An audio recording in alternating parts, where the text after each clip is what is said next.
আসসালামু আলাইকুম ওয়া রাহমাতুল্লাহি ওয়া বারাকাতুহু। ইন্নাল হামদুলিল্লাহি ওয়াহদা ওয়াসসালাতু ওয়াসসালামু আলা মান লা নাবিয়্যা বা'দা আম্মা বা'দ ফাআউযু বিল্লাহি মিনাশ শাইতানির রাজীম। বিসমিল্লাহির রহমানির রহিম। ইয়া আইয়ুহাল্লাযীনা আমানু ইন্নামাল খামরু ওয়াল মাইসিরু ওয়াল আনসাবু ওয়াল আজলামু রিজসুম মিন আমালিশ শাইতান। ওয়া ক্বালা রাসূলুল্লাহ সাল্লাল্লাহু আলাইহি ওয়াসাল্লাম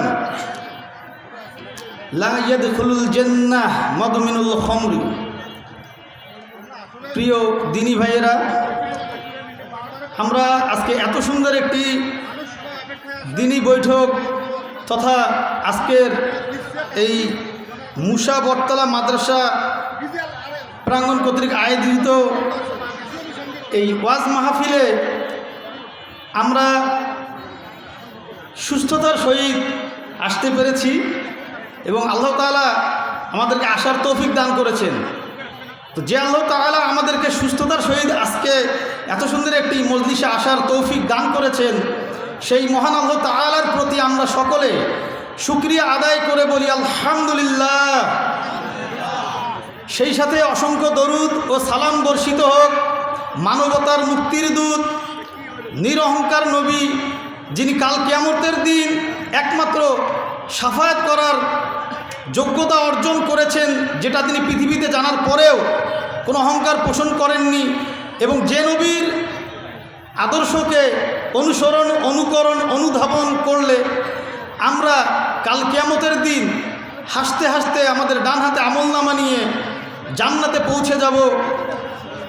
সেই প্রাণপ্রিয় রাসূলুল্লাহ সাল্লাল্লাহু আলাইহি ওয়াসাল্লামের প্রতি আমরা সকলে সংক্ষিপ্ত আকারে দরুদ পেশ করে বলি আল্লাহুম্মা সাল্লি আলাইহি আল্লাহুম্মা বারিক আলাইহি রব্বি ইশরাহ লি সাদরি ওয়া ইয়াসসির লি আমরি ওয়াহলুল উকদাতাম মিন লিসানি ইয়াফকাহু কাওলি। প্রিয় দিনী ভাইয়েরা, আমরা আজকে এত সুন্দর একটি মজলিসে আসতে পেরেছি। আল্লাহ তাআলা আমাদেরকে আসতে দিয়েছেন, তার মানে আমরা সুস্থ আছি, তাই না ভাই? তো আমরা সুস্থ আছি, তার মানে আল্লাহ তাআলা আমাদেরকে তৌফিক দিয়েছেন বলেই আমরা আসতে পেরেছি। যদি আল্লাহ তাআলা আমাদেরকে তৌফিক না দিতেন তাহলে আমাদের আসার কোনো ক্ষমতা ছিল না। অর্থাৎ আমাদের নিজেদের কোনো ক্ষমতা ছিল না আজকে এই মাহফিলে আসার মতন, যদি না আল্লাহ তাআলা আমাদেরকে সামর্থ্য দিতেন।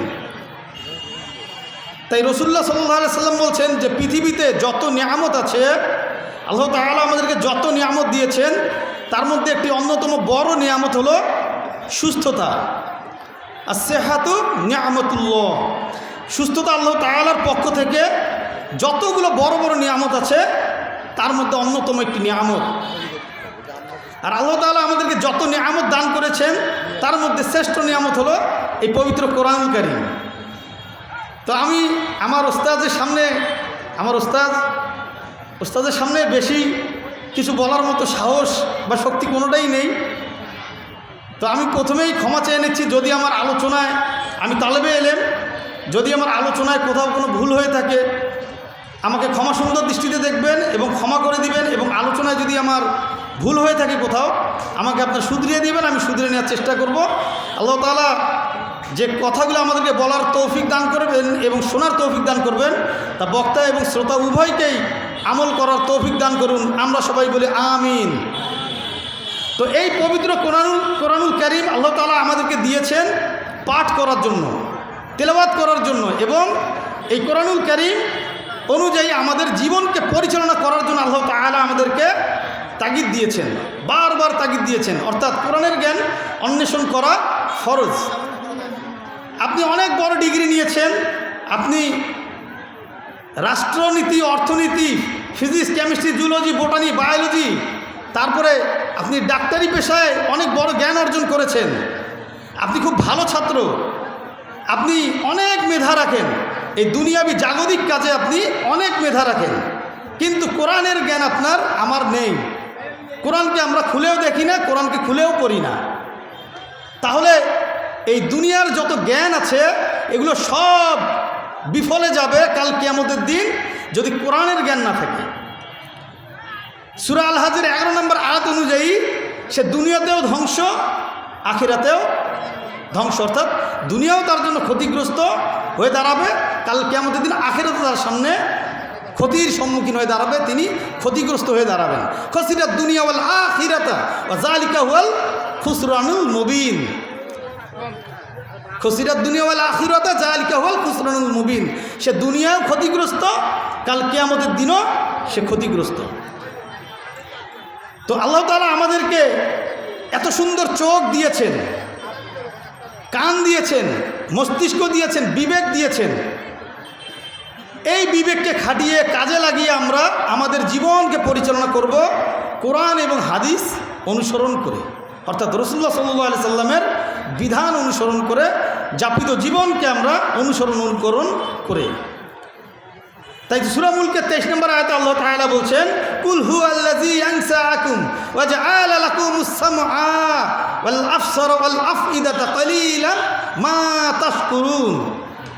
আল্লাহ তাআলা বলছেন সূরা মুলকের 23 নম্বর আয়াতে যে আমি তোমাদেরকে, আমাদের এই মানব জাতিকে আল্লাহ তাআলা বলছেন, আমি তোমাদেরকে চোখ দিয়েছি দেখার জন্য, কান দিয়েছি শ্রবণ করার জন্য, আর একটা মস্তিষ্ক বিবেক দিয়েছি, যে এই মস্তিষ্ক বিবেক দেওয়ার কারণে আমি তোমাদেরকে পৃথিবীর সর্বশ্রেষ্ঠ মাখলুকাত হিসেবে আমি তোমাদেরকে এই পৃথিবীতে পাঠিয়েছি। আমরা সৌভাগ্যবান না ভাই? আমরা সৌভাগ্যবান না? আমরা সৌভাগ্যবান। কেননা আল্লাহ তাআলা আমাদেরকে বিবেক দিয়েছেন, অন্যান্য প্রাণীকে জৈব বৃত্তি দিয়েছেন এবং তাদেরকে ইন্দ্রিয় শক্তি দিয়েছেন, কিন্তু তাদেরকে জ্ঞান দেননি, তাদেরকে আকল দেননি। আর এই আকল দেওয়ার কারণেই আমরা সর্বশ্রেষ্ঠ জাতি, সর্বশ্রেষ্ঠ সৃষ্টি।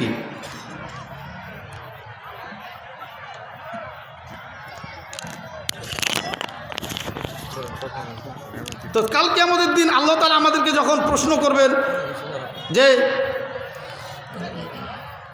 যে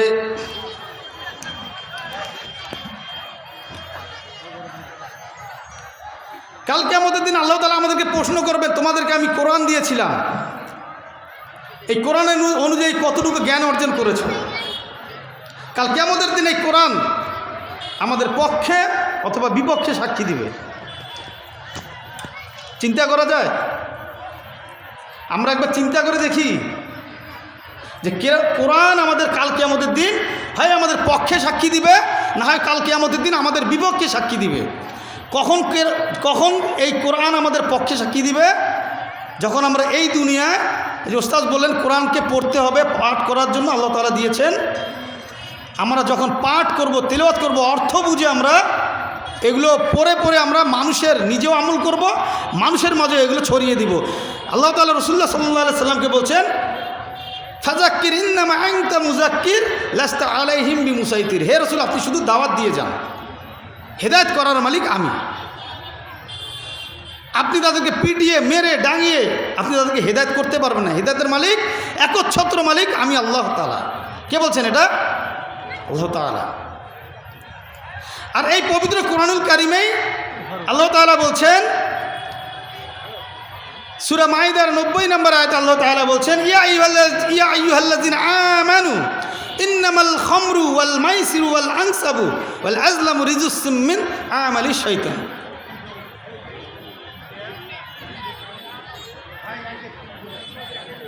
আমরা ইমানদারকে, আমরা যারা ঈমান এনেছি, তাদেরকে আল্লাহ তাআলা বলছেন। দেখেন কত ভয়ঙ্কর আয়াত। আমরা কতজন এই আয়াতের উপরে আমরা চলাফেরা করি, কতজন আমরা এই আয়াতের উপরে আমরা এর বিরোধিতা করি, আর কতজনের পক্ষে আছি একটু গভীরভাবে চিন্তা করি। আল্লাহ তাআলা আমাদেরকে বলছেন, নিশ্চয় মদ, জুয়া, মূর্তি পূজা এবং গণনাকারীর কাছে গিয়ে গণনা করা, অর্থাৎ এই যে শিরক, ব্ল্যাক ম্যাজিক করে না, এগুলো করা হারাম, এগুলো করা নাজায়েজ, এগুলো শয়তানের কাজ, এবং এ থেকে আমাদেরকে বেঁচে থাকতে বলছেন যদি আমরা তাকওয়া অবলম্বনকারী হই। অথচ আমরা দেখেন 5 ওয়াক্ত সালাত আদায় করি, আমাদের মধ্যে এমনও মানুষ আছেন যারা ঈমান এনেছি, আমরা আল্লাহ তাআলা এক বিশ্বাস করি, 5 ওয়াক্ত সালাত মসজিদে আদায় করি, আবার আমরা দান সদকা হজ জাকাত সব কিছু দেই, কিন্তু যখনই একটু টেনশনে পড়ে যায় মোড়ের মধ্যে গিয়ে একটা চা নেয়, একটা সিগারেট খায়। আসছে না ভাই? মদ জুয়া এগুলোর সাথে আসক্ত হয়ে যায়। আমরা মনে করি মদ বলতে শুধু অ্যালকোহলকে বুঝি, পানীয়কে বুঝি, কিন্তু সিগারেট যে একটি মদ, জর্দা, গুল, তামাক এগুলো যে মদ, এগুলো আমরা চিন্তাও করি না। এগুলো আমরা চিন্তাও করি না, এগুলো যে মদ এগুলো আমরা চিন্তাও করি না। একজন নামাজি ব্যক্তি কি করে ধূমপান করতে পারে এটা আমার মাথায় আসে না, আমার বুঝেও আসে না। একজন সালাত আদায়কারী ব্যক্তি কিভাবে জর্দা খেতে পারে এটা এই মস্তিষ্ক দিয়ে আসে না। ওই যে বিবেক, সূরা মুলকে 23 নম্বর আয়াত, আল্লাহ তাআলা বিবেক দিয়েছেন আমাদেরকে, বিবেক দিয়েছেন না ভাই? একজন মানুষকে বিবেক দেওয়ার পরেও কিভাবে সে জর্দা খেতে পারে, কিভাবে সে তামাক খেতে পারে, কিভাবে সে গুল খেতে পারে, কিভাবে সে বিড়ি খেতে পারে, মদ গাঁজা ইয়াবা ফেন্সিডিল এগুলোর কথা বাদ দিলাম, কিভাবে এগুলো খেতে পারে এটা বুঝে আসে না। আর এই যখনই একজন মানুষ বিড়ি, সিগারেট, গুল, তামাক, জর্দা খাবে তখনই সে আল্লাহ তাআলার এই আয়াতের বিরোধিতা করবে। সূরা আল ইমরান, সূরা মাইদার 90 নম্বর আয়াতের বিরোধিতা করবে। তাহলে কি হলো আমাদের এই সালাত আমাদের কোন কাজে লাগবে? অথচ বলা হয় গুল এগুলো কি, যেগুলো নেশাজাত দ্রব্য না, বিড়ি, তামাক, জর্দা এগুলো নেশাজাত দ্রব্য না, অথচ এই তাই বলছে। আর রাসূলুল্লাহ সাল্লাল্লাহু আলাইহি সাল্লাম বলছেন আমার জামানা, আমার উম্মতের মধ্যে এমন একদল উম্মত থাকবে যারা মদকে বিভিন্ন নামে ডাকবে, তাই না? মদকে বিভিন্ন নামে ডাকা হবে, বিড়ি, গাঁজা, ইয়াবা, ফেন্সিডিল এগুলোকে বিভিন্ন নামে ডাকা হবে। আফসোস আজকে দেখলাম আসার পথে একজন মহিলা মানুষ, নাউযুবিল্লাহ মিন জালিক, বয়স খুব কম করে হলো 65-70 হবে, মিনিমাম 60 হবে, 60-এর নিচে নয়। এই আপনাদের এই এলাকায় আসার আগে 2-3টা বাজারের আগে দেখি এই এই এই ভদ্র মহিলা, জানি না ভদ্র বলবো না কি বলবো, ইনি বিড়ি টানতে টানতে পুরো রাস্তার মাঝখান দিয়ে যাচ্ছেন। আজকে তার কাছে এই দাওয়াতটাই পৌঁছে গেল কিনা জানি না ভাই, তার কাছে এই দাওয়াতটাকে পৌঁছালো কিনা আমি জানি না। তারপরে দেখলাম কিছুক্ষণ আগে ছোট ছোট শিশু কিশোররা, ছোট ছোট 15-16 বছর বয়স হবে, ধূমপান করছে। তাহলে চিন্তা করেন, আমরা যারা গার্জিয়ান আমরা বুঝাতে চেষ্টা করি না আমাদের সন্তানকে যে সামান্যতম বিড়ি, সিগারেট, জর্দা, গুল, তামাক এগুলো যে নেশাজাত দ্রব্য, এগুলো যারা খায়, যারা পান করে তাদের সন্তানরাও পান করছে। এটাকে ট্র্যাডিশন মনে করে অনেকে, অনেক ফ্যামিলিতে এগুলোকে ট্র্যাডিশন মনে করে, একসাথে মদ খাওয়া এগুলোকে ট্র্যাডিশন মনে করে। এমনও মানুষ দেখা গেছে যে এমনও মানুষ প্রশ্ন করে যে যদি বলা যায় গাঁজা খেও না, তখন উত্তর কী দেয় জানেন? যে গাঁজা খাওয়াতে এটা লতাপাতা, এটা আল্লাহর তৈরি, আল্লাহ তাআলা তো লতাপাতা তৈরি করেছেন, এটা তো খাওয়া জায়েজ, এখানে কোনো কেমিক্যাল নাই, কিছু নাই, এটা শুকালো আনলাম আর কেটে কেটে খেয়ে ফেললাম। নাউযুবিল্লাহ মিন জালিক, কি ফতোয়া নিয়ে নিল, কি ফতোয়া চিন্তা করেন। তো তাকে আমি প্রশ্ন করলাম যে ঠিক আছে, যদি এটা আল্লাহ তৈরি হয় তাহলে এটা আপনি খাচ্ছেন, এটা জায়েজ, আপনার দৃষ্টিতে এটা জায়েজ, সেটাকে জায়েজ করছে। তখন তাকে আমি বললাম যে তাহলে আপনি এক কাজ করেন, শুয়োর আল্লাহর তৈরি, সাপ আল্লাহর তৈরি, এগুলোও খান। তখন সে বলছে কি দেখেন, নাউযুবিল্লাহ, কান ধরে বলেন নাউযুবিল্লাহ মিন জালিক, এগুলো আল্লাহ তাআলা হারাম করেছেন, এগুলো আল্লাহ তাআলা হারাম করেছেন, এগুলো খাওয়া যাবে না, এগুলো একদম স্পষ্ট হারাম। তাই বললাম যে আল্লাহ তাআলা তো এটাও বলছেন যে মদ হারাম, মদ হারাম সেটা তো অ্যালকোহল।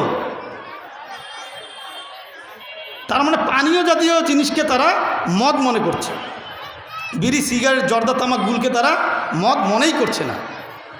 কোথায় আছি আমরা? আমরা আমাদের চিন্তা চেতনাকে কোথায় নিয়ে গেছি, কত নিচে নামিয়ে ফেলেছি। আজকে সালাত আদায় করার পরেও যদি আপনি বিড়ি খান, যদি আপনি সিগারেট খান, যদি আপনি জর্দা খান, যদি আপনি তামাক খান, যদি গুল খান, মদ গাঁজা ইয়াবা ফেন্সিডিলের কথা বাদে দিলাম, যদি আপনি এগুলো খান, আপনার সালাতের ভিতরে কোনো না কোনো গরমিল আছে। সালাতের শিক্ষা কি? সালাতের শিক্ষা শুধু 5 বার আমি মসজিদে গিয়ে হাজিরা দিলাম আমার কাজ শেষ, বিষয়টা এমন না।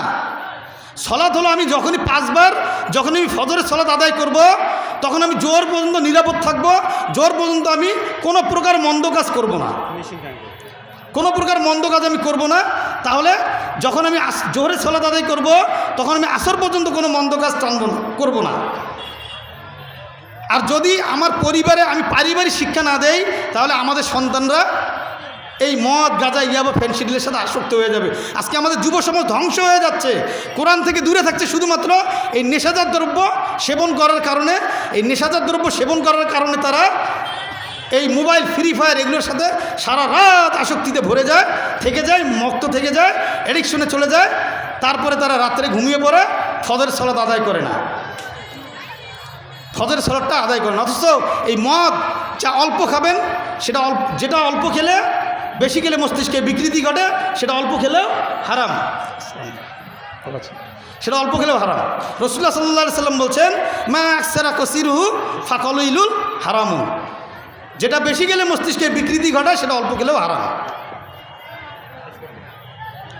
আরেক হাদিসে বলছেন, কুল্লু মুস্কিরিন খমরুন ওয়া কুল্লু খমরুন হারামুন, কুল্লু মুস্কিরিন খমরুন ওয়া কুল্লু খমরিন হারামুন, যেটা প্রত্যেক নেশাজাত দ্রব্যই মদ এবং প্রত্যেক মদই হারাম। আর আমরা এই মদেই খাচ্ছি।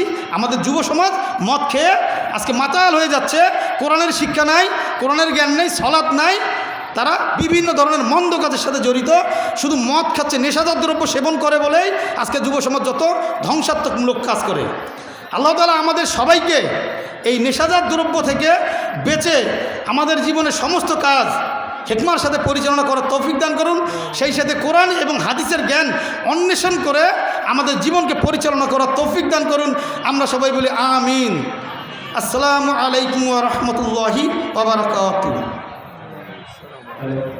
আলহামদুলিল্লাহ, জাযাকাল্লাহু খাইর। সম্মানিত তাওহীদি জনতা, আজকে